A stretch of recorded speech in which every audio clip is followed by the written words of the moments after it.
from the Lakeside Newsroom of the Henrico Citizen, your hometown news source since 2001. This is the Henrico News Minute with publisher Tom Lapis.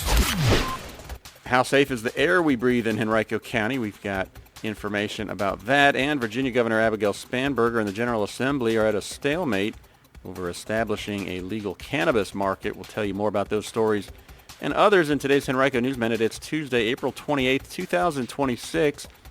Some clouds today, up to a high of 67. The News Minute is brought to you today by Curl House. And now for the news. The American Lung Association released its State of the Air report on Earth Day last week using data from official air quality findings, rating ozone levels, particle pollution, and populations at risk.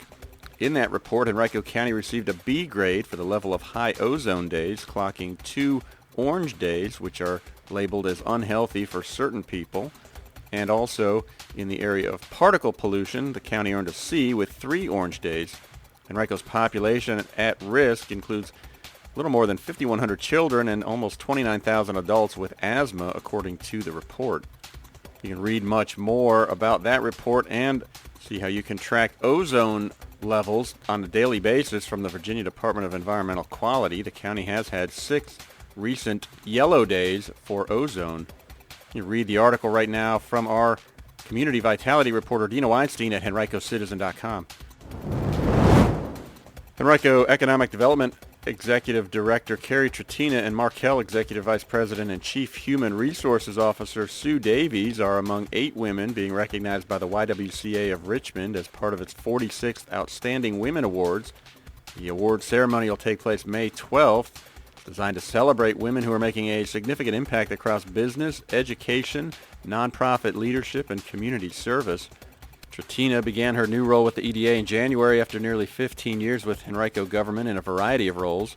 Davies oversees teams responsible for HR, communications and brand, community engagement, and workplace experience at Markel. She's previously served in different roles at CarMax, MeadWestvaco, and AstraZeneca. The awards event will take place 11:30 a.m. to 2 p.m. at the Greater Richmond Convention Center May 12th. You can visit our website and look for this article for a link to purchase tickets. Officials from HCA Virginia marked Black Maternal Health Week, April 11th through 17th, with recognition and action at Birth in Color's annual Black Maternal Health Summit. HCA Virginia joined community leaders and healthcare providers to help raise awareness and advance solutions to improve outcomes for Black mothers. HCA also partnered with the American Heart Association to deliver 25 new mom kits to Urban Baby Beginnings Maternal Hub in Petersburg, and volunteers assembled diaper bundles and supported operational needs. Virginia lawmakers are at an impasse about how to finally stand up a legal retail cannabis market after the General Assembly last week rejected more than 40 changes that had been proposed by Governor Abigail Spanberger and sent the legislation back to her desk.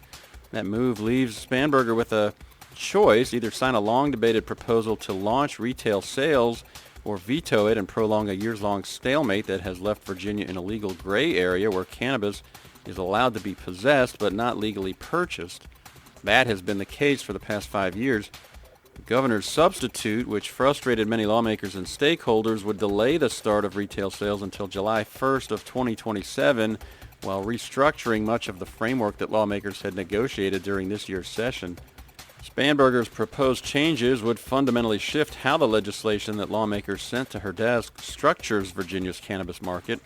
Rather than embedding detailed licensing rules in state laws, her substitute would remove large portions of that statutory framework and instead charge the Virginia Cannabis Control Authority with establishing the rules and regulations. You can read much more about this topic right now on our website from our partners with Virginia Mercury. Today's Henrico News Minute has been brought to you by Curl House. Curl House is a holistic natural hair care brand specializing in helping women heal their scalp to grow and maintain healthy textured hair. Rooted in a scalp-first approach, it offers plant-based products that support scalp health, hydration, and hair growth. Visit them online at curlhouse.com or email info@curlhouse.com to learn more about their products and education about how to reclaim your natural hair health.